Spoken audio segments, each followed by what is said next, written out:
Renommée pour ses animaux sauvages, l'Afrique a aussi donné naissance à des chiens étonnants. Dans les déserts du Nord, au pied de l'Atlas, un lévrier vif et robuste, le Sloughi, est le compagnon de chasse des nomades. Au sud du Sahara, dans le Sahel, c'est l'Azawak, un chien farouche et rapide qui s'est imposé.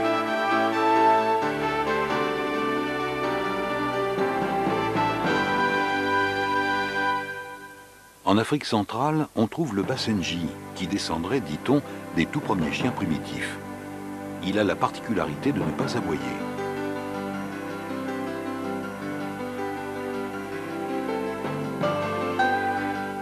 Enfin, en Afrique australe, au Zimbabwe et en Afrique du Sud, c'est un chien de grande taille qui s'est développé, extrêmement puissant et musclé, le Rhodesian Branchback. Aujourd'hui, la faune sud-africaine est menacée. Beaucoup d'espèces ne survivent que dans les réserves nationales comme celle de Kruger Park, du Kalahari ou le magnifique parc aux éléphants d'Ado. Dans un tel environnement d'animaux sauvages, l'homme s'est protégé avec le Rhodesian Branchback, chasseur de lions par excellence, un chien parfaitement adapté à la savane.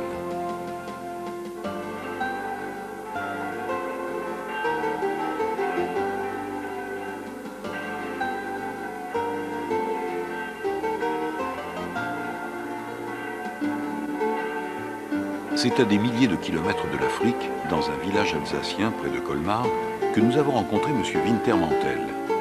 Il est vigneron de son métier, mais a découvert avec le Rhodesian Branchback une seconde passion. Il possède l'un des plus beaux élevages de France.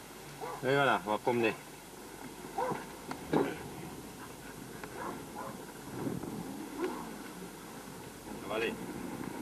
M. Wintermantel emmène régulièrement ses chiens s'exercer dans la plaine d'Alsace. Ah, ils ont un joli panorama, hein, quand ils font leur petite promenade. Il y a les étangs, et il y a la montagne.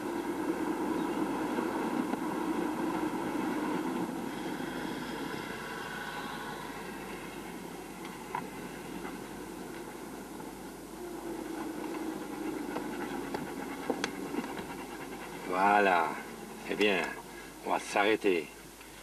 On descend, hein, on descend, hein. Attends, on descend, voilà. Allez, on va promener, doucement. Allez, viens là, allez, on va promener, allez, voilà, allez, viens, on va promener là. On va promener, ça se passe bien, tout va bien. Allez, salut Francis, tu es là? Tiens.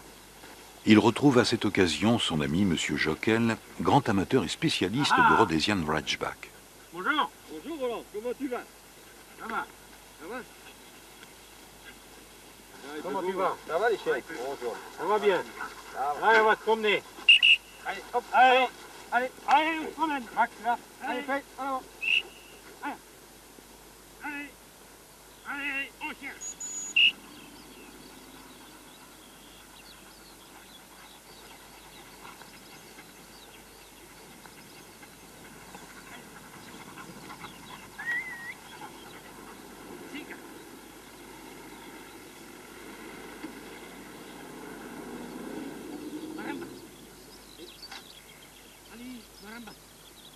Allez, on cherche.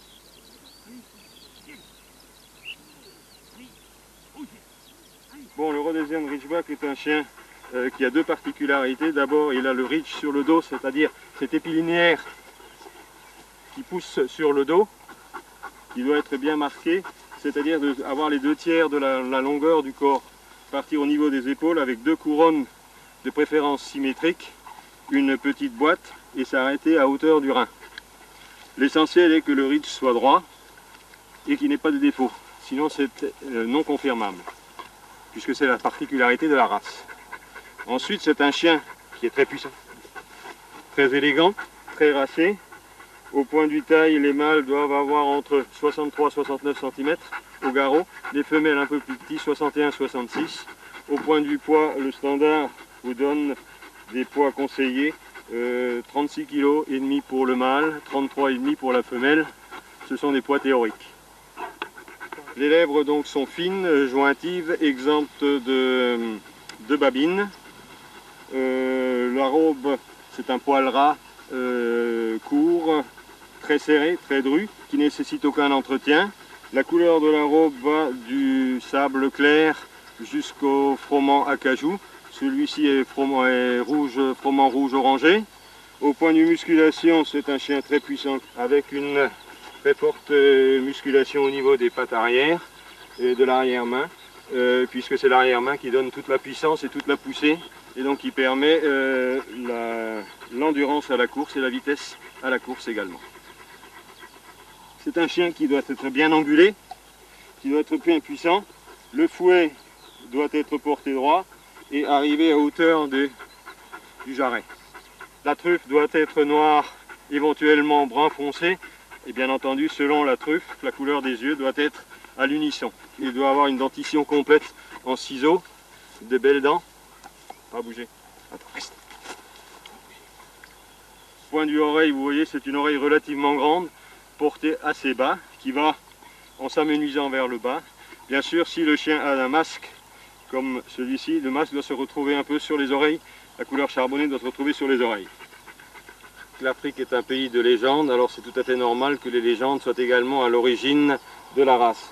Les légendes font remonter les origines aux Phéniciens ou aux Égyptiens, puisqu'on a retrouvé des chiens avec des crêtes dans certains tombeaux de la vallée du Nil. Mais ceci, c'est la légende. La réalité est plus prosaïque. Elle remonte à la fin du XVIe siècle, lorsque des navigateurs ou des commerçants portugais sont arrivés pour commercer avec l'Afrique australe et ont constaté et ont trouvé la présence de chiens africains autochtones qui avaient cette caractéristique, c'est-à-dire cet épi linéaire. Donc ces navigateurs ou commerçants portugais ont trouvé ces chiens africains qui avaient cette caractéristique de ridge. À l'époque, c'est vrai, le chien était totalement différent de celui qui est aujourd'hui, d'après les reproductions ou les vagues reproductions qu'on en retrouve. C'était un chien laid, ressemblant à une hyène. C'est vrai, c'est tout à fait différent de ce qu'il y a aujourd'hui. Alors ça, c'est la base de la réalité. Puis après, au XVIIe, XVIIIe siècle, il y a eu la colonisation de l'Afrique du Sud par les colons hollandais d'abord, puis anglais ensuite, qui ont amené, bien sûr, leurs chiens européens et qui les ont croisés avec les chiens indigènes. Et de ces croisements, surtout les chiens Hottentots, avaient ce ridge, cette particularité, et cette particularité s'est transmise donc à cette nouvelle race qui a connu son essor et son apogée en Rhodésie à la fin du siècle dernier, lorsqu'un grand chasseur, Cornelius Van Rooyen, a utilisé la race et l'a stabilisée pour la chasse au grand gibier. C'est de cette époque-là que date le nom de chien lion ou lion dog.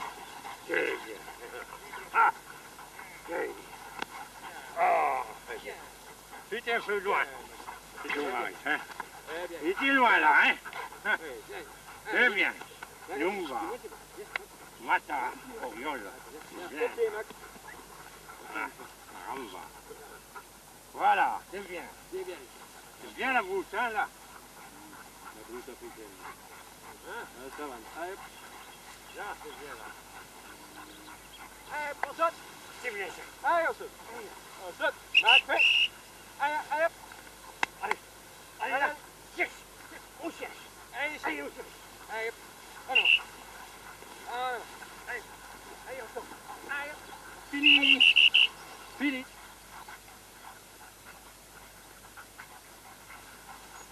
Allez, on y va. On monte dans la voiture.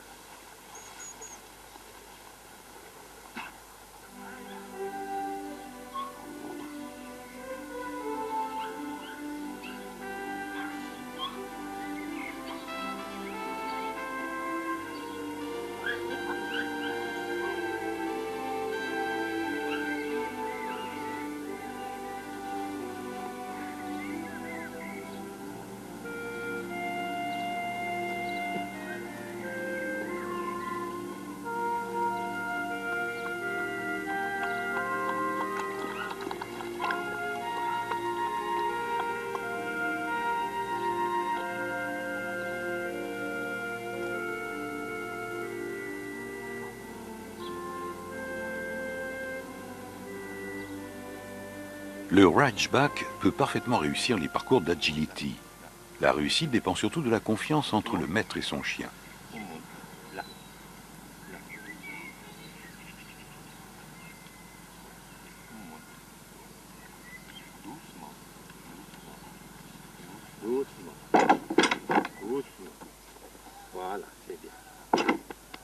Hein? Mais oui, c'est bien ça.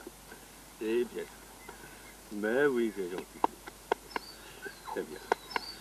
C'est bien. Le Ridgeback, c'est un chien qui peut obéir aux ordres, surtout à l'agilité, mais naturellement, il faut une grande patience. Il faut être très calme.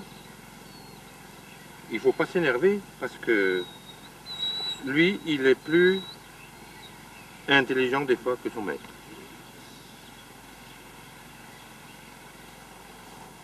Voilà. La mère et son bébé. Bon, le bébé ne la suit pas encore. Mais ça va venir.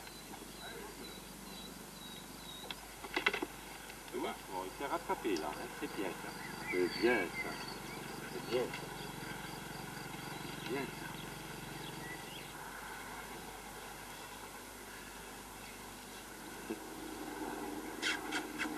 Temba, hop saute.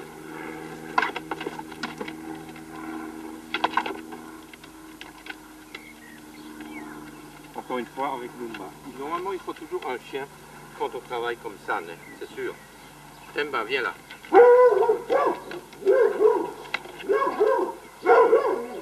Hop, saute. Allez, Mata.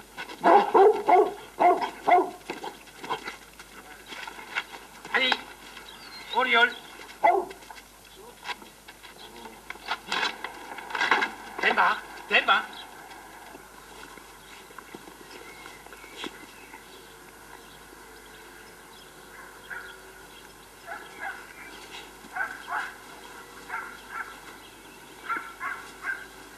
Dès son plus jeune âge, les chiots ont ici 2 mois, le Rhodesian Ridgeback est assez physique, mais il est aussi très éveillé.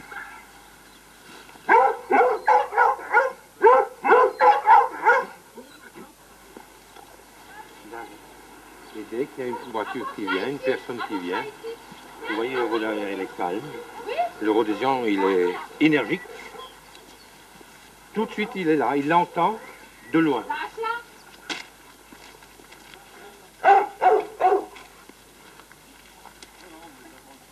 Le Ridgeback, il est toujours là où il faut.